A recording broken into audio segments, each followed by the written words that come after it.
What were the primary goals of early LGBT rights movements? What were the primary goals of early LGBT rights movements? The 1960s was a time of great change, and the early LGBT rights movements were no exception. These movements emerged in a decade filled with social activism, including civil rights and women's liberation. The goals of these movements were shaped by the challenges faced by queer individuals during this time. One major goal was to achieve social acceptance and visibility for queer people. In the 1960s, homosexuality was often seen as a mental illness or a moral failing.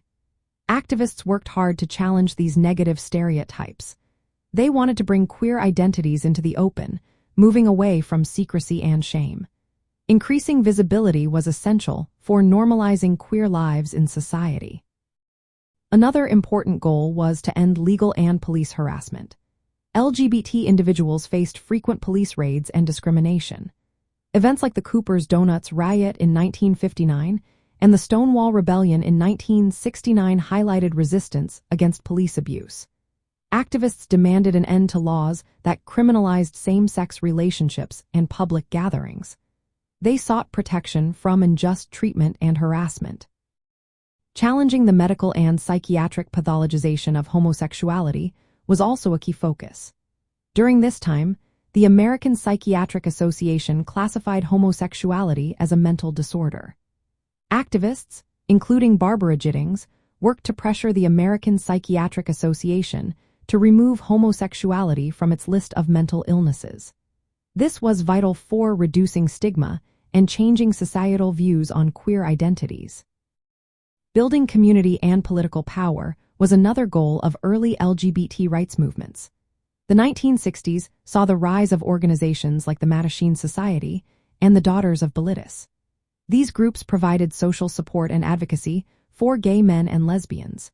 They laid the groundwork for more visible activism after Stonewall. Activists aimed to unify queer individuals to create a strong collective voice that could influence public policy and culture. Lastly, expanding gender and sexuality liberation was a significant goal. While early movements often focused on gay and lesbian rights, transgender and gender nonconforming individuals began organizing for recognition and liberation. The queer liberation movement of the 1960s and 1970s worked toward broader acceptance of diverse gender expressions and identities. The goals of early LGBT rights movements reflected a time of awakening and courage. Many individuals dared to challenge the conservative norms of the era. The spirit of social change inspired these activists to demand dignity, equality, and freedom. Their efforts laid the foundation for the more visible movements that followed, marking the 1960s as a vital era in the ongoing struggle for LGBT rights.